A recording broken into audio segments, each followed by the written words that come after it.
حسین سے بڑھ کے نہ ہم دیکھنے والے ہو نہ آپ دیکھنے والے ہو. حسین کا نظریہ تو نیتوں پر ہوا کرتا ہے.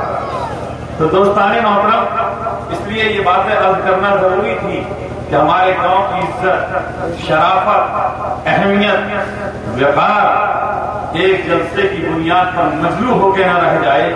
کہ ایک بہت بڑا عالم چلا کے گھنٹہ میں کہہ رہا تھا، تمہیں حسین کا واسطہ، علی کا واسطہ، میرے نوجوانوں رک جاؤ، اب بند کرو. اور 10 نوجوان چلے آئے، 10 لڑکے دوڑتے ہوئے نعرے تکبیر اللہ اکبر یا علی زندہ باد. تو آخر میں ان پیرزادے کو غصہ آیا اور انہوں نے کہہ کے سلام پڑھو. سمجھ رہے آپ؟ سلام پڑھو. آپ غور فرمائیں، ہماری ان مجلسوں کا سکون جو برقرار تھا، اس سکون کو برقرار رہنے دیجیے.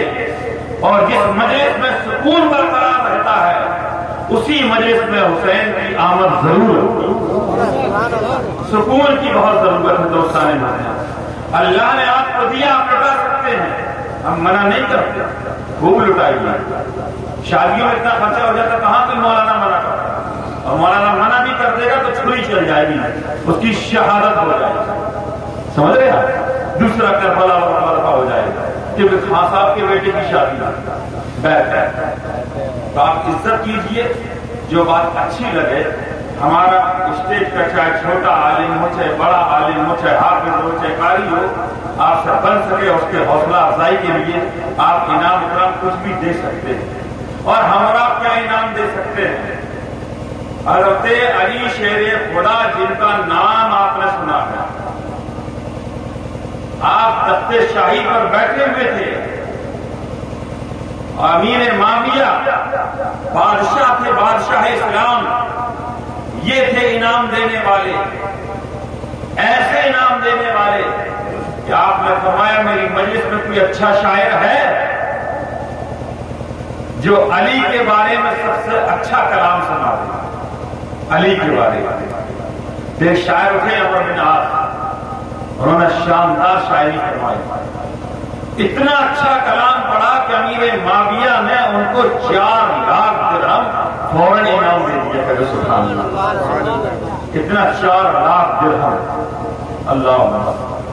جب دیا تو امیر معاویہ نے فرمایا علی افضل منہ. اے شاعر، تم نے اتنا اچھا جو شعر پڑھا ہے، لیکن حضرت علی اس سے بھی زیادہ افضل ہے.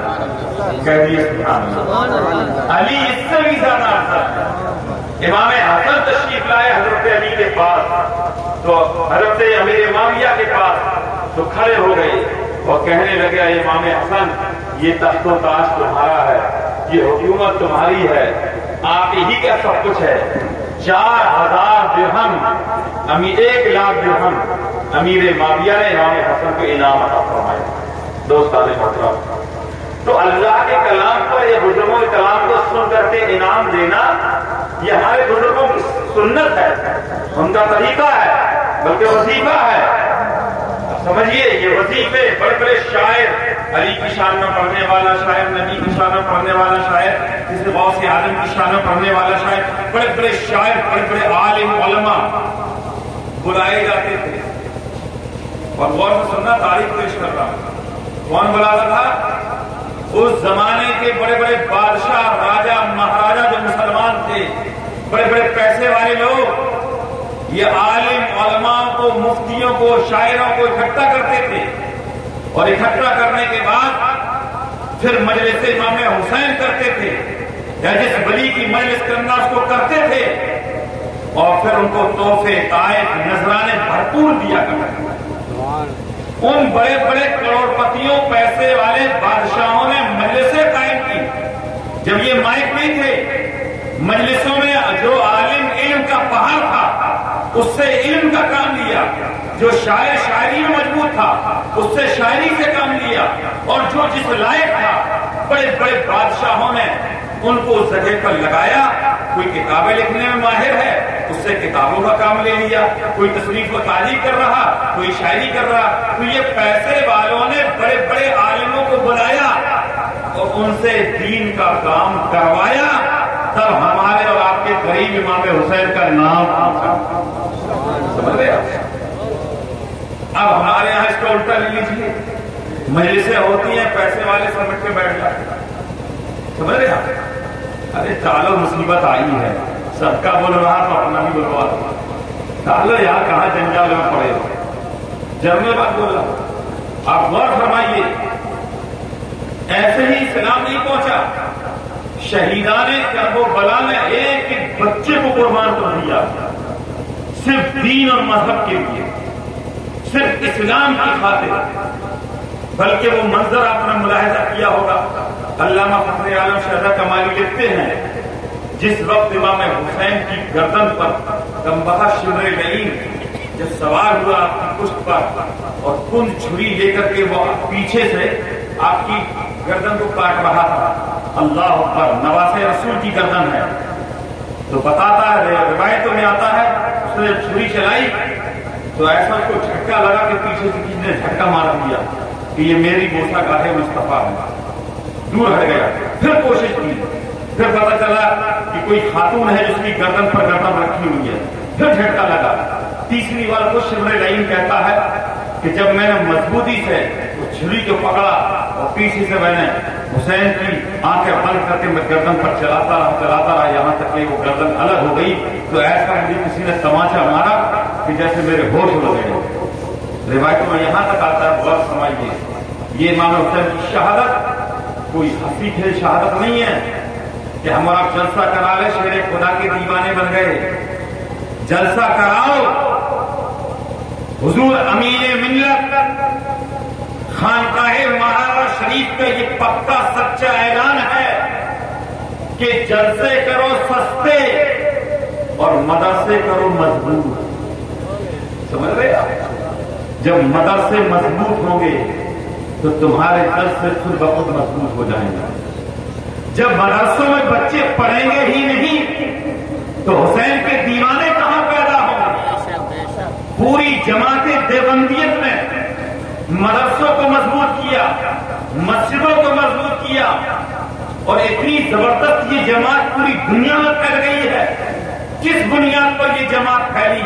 کس بنیاد پر یہ حسین کے دشمن پھیلے؟ کس بنیاد پر یہ یزید کے ہمنوا پھیلے ہیں؟ اس بنیاد پر کہ ان کے مدرسے ہیں مضبوط, ان کی مسجدیں ہیں مضبوط. اور ہمارے یہاں کیا ہے؟ مسجدیں ہیں بوسیدہ, مدرسے ہیں کمزور. اس لیے حضور امین ملت خانقاہ مہارا شریف کے سید نجیب حیدر میاں کا اعلان ہے کہ مدرسے کرو مضبوط, جلسہ کرا سستا. 5-6 لاکھ کا خرچ آیا 2 جلسوں میں جیتا تو میں. سمجھ رہے آپ؟ نتیجہ کیا نکلا؟ نہ مسجد بھر پائی, نہ جلسے گاہ میں سکون رہا. سب صفر, زیرو کا زیرو. یہ بتانا اس لیے ضروری ہے کہ آپ نوجوان ہو, نہیں جانتے ہو, مگر فرض بنتا ہے کہ آپ کو بتا دیا جائے. ہمارے یہاں کل جب جلسہ ہو تو نہایت ہی ادب و احترام کے ساتھ تشریف رکھیں, اچھے ڈھنگ سے پیر صاحب کے ہاتھ چھوئیں, دستبوسی کریں, بہترین کھانا پینا کھلائیں, کوئی ممانعت نہیں. دستبوسی کرنے کے بعد اپنے جلسے میں اپنی اپنی جگہ بنا لیں تاکہ آپ کو دوبارہ کوئی کرسی خالی نہ ملنے پائے. جب ہم مضبوط رہیں گے تو ہمارا جلسہ مضبوط ہوگا. جب جلسہ مضبوط ہوگا تو ہمارے یہاں سے ایک نیا پیغام جائے گا آس پاس کہ جتنی سادگی کے ساتھ جیت پور کے اندر جلسہ ہوا ہے اتنی سادگی کے ساتھ یہ جلسے ہوئے ابھی نہیں ہو سکتے. بہرکیف یہ میرا جو کام تھا وہ میں نے کر دیا ہے. ایک شہادت کی سماعت کر لیں, اس کے بعد ہم کو سلام پڑھ دیا جائے گا. پورا مجمع بلند آواز پڑھے درود پاک. اللہم سیدنا مولانا محمد صاحب یہ ہے صلاۃ و سلام علیک یا رسول اللہ, صلاۃ و سلام علیک یا رسول اللہ. قاری صاحب کہہ رہے ہیں